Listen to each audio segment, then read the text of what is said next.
Halo, selamat datang kembali di channel United Identity, channelnya fans Manchester United yang selalu berpikir logis dan sistematis. Sampai jam 1 tadi sih gue nunggu, jam 2 lah ya, di weekend ini, weekend yang cerah ini, bagus nih untuk teman-teman jalan-jalan dengan keluarga atau pasangan sih kalau punya. Eh Sampai jam 2 tadi pagi tuh gue nungguin sampai nonton-nonton Netflix gitu ya. Nggak ada berita apa-apa. Tapi justru malah berita yang ya sebenarnya gue nggak kaget juga sih ya. Tidak ada unsur ya penyesalan juga enggak gitu. Dilaporkan oleh David Ornstein yang juga dikutip oleh Fabrizio Romano, Manchester United sepertinya akan batal untuk ya tidak meneruskan untuk melanjutkan proses pembelian Carlos Baleba. Jadi kan rencananya kemarin ya mau melakukan penawaran ya sebenarnya masih melalui intermediari sih, masih melalui maklar lah.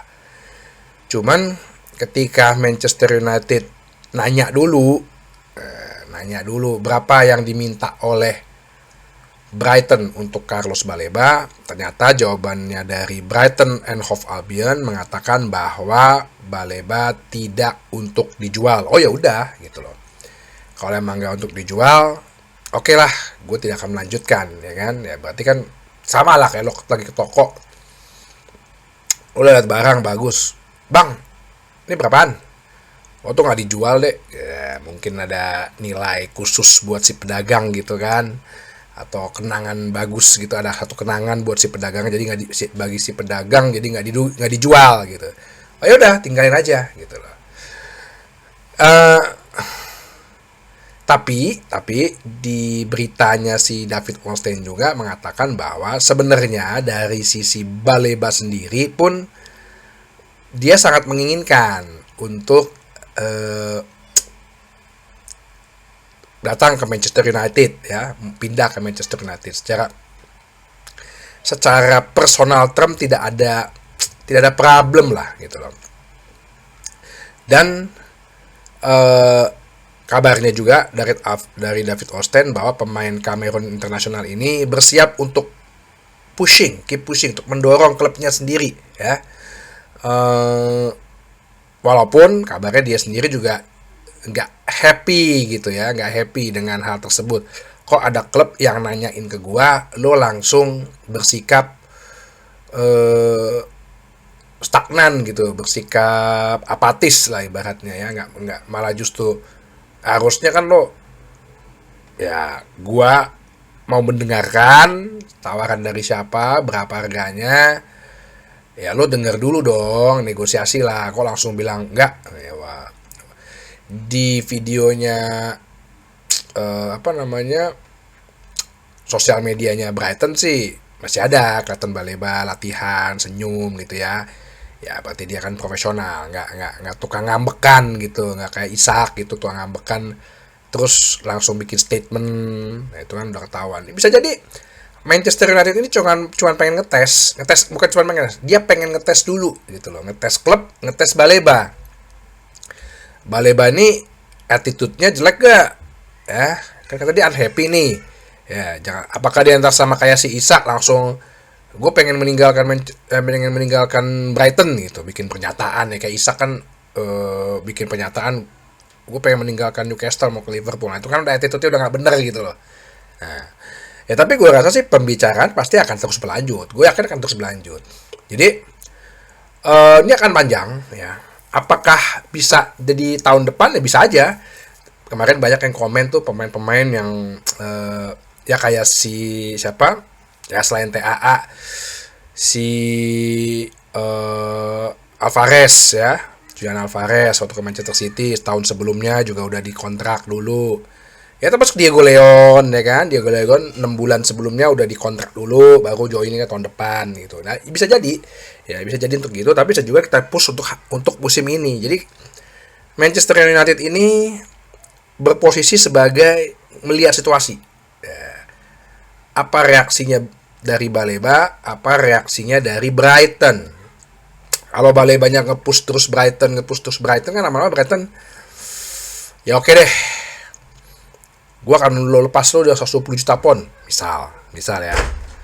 Terus si Manchester United pasti akan, ada suara apa tuh, si Manchester United pasti akan, 120 juta pon, oke boleh nggak gue tawar gitu, tawar dulu nih ya, karena pemainnya kan kayaknya mau join ke kita.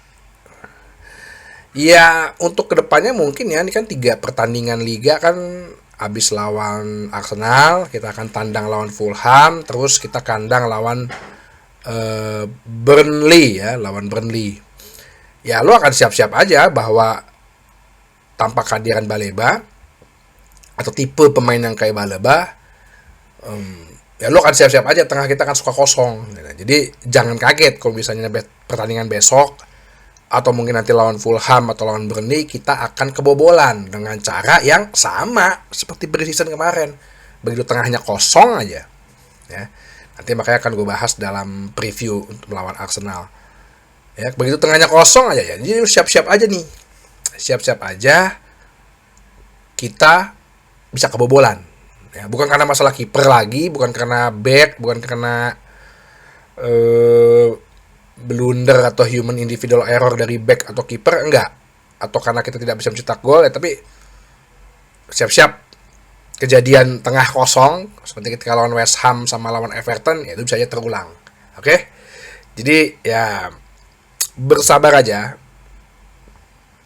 Perkataannya kan seperti mereka tidak melanjutkan ya. Pasti kan ada alternatif lain ya, entah ada Morton, entah si Morten Hulman, ya banyak lah. Kayak gue pernah bahas juga. Kita tunggu siapa, apakah kita sebenarnya pengen ngeliat situasi dulu nih, atau ya udah kita stop, kita alihkan ke pemain lain. Untuk berita yang lain, transfer Toby Collier sudah resmi ya dipinjamkan ke West Bromwich Albion untuk 1 tahun ya, dengan gaji di cover oleh West Bromwich. Ya semoga dia bisa berkembang. Jadi memang pastinya kita butuh pemain tengah karena Toby Collier di loan. Terus Seko Kone kemarin pas di pertandingan umur 19 dia mengalami cosius, pingsan ya. Jadi dia pas ada tendangan sudut dalam posisi menyerang, tabrakan, dalam posisi bertahan kayaknya deh, bertabrakan gitu dengan pemain lawan dan sempat pingsan, nggak sadarkan diri, ditanduk dan bisa sadar pada saat perjalanan ke rumah sakit. Jadi cuman ada 3 nih gelandang aktif, 4 Ugarte, Casemiro, Mainu. 3 gelandang aktif kita nomor 6 atau ya nomor 6 lah, ya nomor 6 atau 8 yang gelandang murni ya. Ya, berarti problemnya pastinya harusnya sih nambah pemain gitu. Yang terakhir pengen gua sharing, kita untuk Carabao Cup ya, kita kan pernah juara nih di 2023 sorry. Carabao Cup kita di undian akan melawan Grimsby Town. Grimsby Town ini klub dari divisi Liga 2. Jadi kalau di Inggris kan Premier League, EPL Championship, League 1, League 2, Nation League. Jadi ini Liga keempat ya, Liga keempat Inggris. Pertandingan akan berlangsung di Grimsby Town tanggal 21 Agustus. Nah, berarti di Agustus ini kita akan ada 4 pertandingan nih. Jadi habis lawan Arsenal, minggu depannya Fulham melawan Manchester United, di tengah-tengah di midweeknya ada Carabao Cup, Grimsby melawan Manchester United, dan di akhir bulan kita akan menjamu Burnley. Nanti pemenang dari lawan Grimsby ini akan melawan pemenang Burnley dan atau Fulham. Apakah kita kejar? Ya menurut gue ini pasti yang untuk rotasi sih ya, pemain untuk rotasi, untuk cari keringat tambahan itu supaya lebih padu. Mungkin Sesko dimainkan, atau kasih kesempatan Højlund lah untuk dia bisa mencetak gol, atau Zerzi kalau udah sembuh. Nah ini cocok. Apakah mesti dikejar? Ya kalau Ruben Amorim kan bilangnya kita hidup dari game ke game ya. Bukan masalah gue mau ngejar ini, gue mau dapat piala ini, gue harus menang supaya nggak dipecat. Enggak. Kita hidup berdasarkan game by game. Tiap game gue mau menang, tiap game mau menang. Nah, itu dulu aja mindsetnya dibentuk ya. Jadi bukan untuk kejar ini, kejar itu, kejar ini, kejar itu ya. Kalau Carabao Cup ya tetap aja Manchester United kalau menang juga ntar dihina juga. Iya, Piala Kebo peringkat 15 ya kemarin tuh Piala Kebo, serba salah. Nah kalau misalnya tiba-tiba kita kalah nih, misal ya, jangan sampai kalau tersingkir mungkin lawan Grimsby ini atau lawan Fulham dengan kekuatan yang nggak penuh gitu kita mainnya, ya rame lagi. Pantesan aja peringkat 15 kalah sama Burnley atau sama Fulham aja kalah, sama Grimsby aja susah sih. Oke, jadi sampai itu aja di kali ini bahasan di hari weekend cerah ini. Sampai ketemu lagi di bahasan berikutnya di channel United Identity, channelnya fans Manchester United yang selalu berpikir logis dan sistematis. Terima kasih.